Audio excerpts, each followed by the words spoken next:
I remember you said that death is psychologically just as important as birth, and like it's an integral part of life, but surely it can't be like birth if it's an end, can it? Yes, if it's an end. And there we are not quite certain about this end. Because, you know, there are these peculiar faculties of the psyche that it isn't entirely confined to space and time. You can have dreams or visions of the future. You can see round corners and such things. Only ignorance deny these facts. It's quite evident that they do exist and have existed always. Now these facts show that the psyche, in part at least, is not dependent upon these confinements. And then what? When the psyche is not under that obligation to live in time and space alone, and obviously it doesn't, then to that extent the psyche is not submitted to those laws. And that means a practical continuation of life, of a sort of psychical existence beyond time and space. Do you yourself believe that death is probably the end, or do you believe that? Well, I can't say.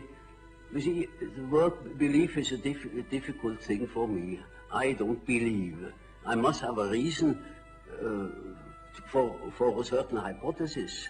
Either I know a thing, and when I know it, I don't need to believe it. If I don't allow myself, for instance, to believe a thing just for the sake of believing it. I can't believe it. But when there are sufficient reasons for a certain hypothesis, I shall accept these reasons, naturally. I should say, we have to reckon with the possibility of so-and-so, you know.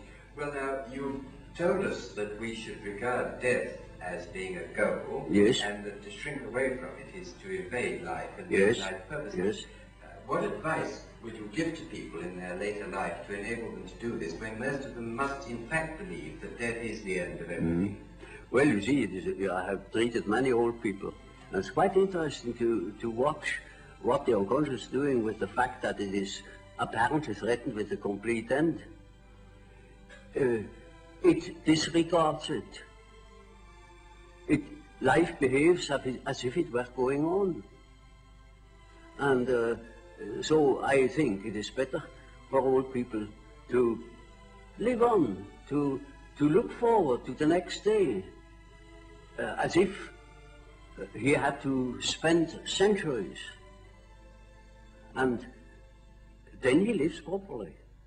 But when he is afraid, when he doesn't look forward, he looks back, he petrifies, he gets stiff and he dies before his time.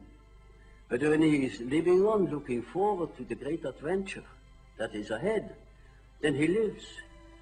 And that is about what the unconscious is intending to do.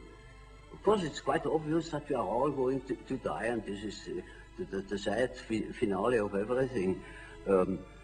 But nevertheless, there is something in us that doesn't believe it, apparently. But this is merely a fact, a psychological fact. Doesn't mean to me that it proves something. It is simply so. For instance, I may not know why we need salt, but we prefer to eat salt too, because you feel better. And so when you think in a certain way, you may feel considerably better. And I think if you think along the lines of nature, then you think properly. Oh, we were Swiss reformed. And did he make you attend church regularly? Oh, well, that was quite natural. Everybody went to church on Sunday. And did you believe in God? Oh, yes. Do you now believe in God? Now? Difficult to answer. I know. I don't need to believe. I know.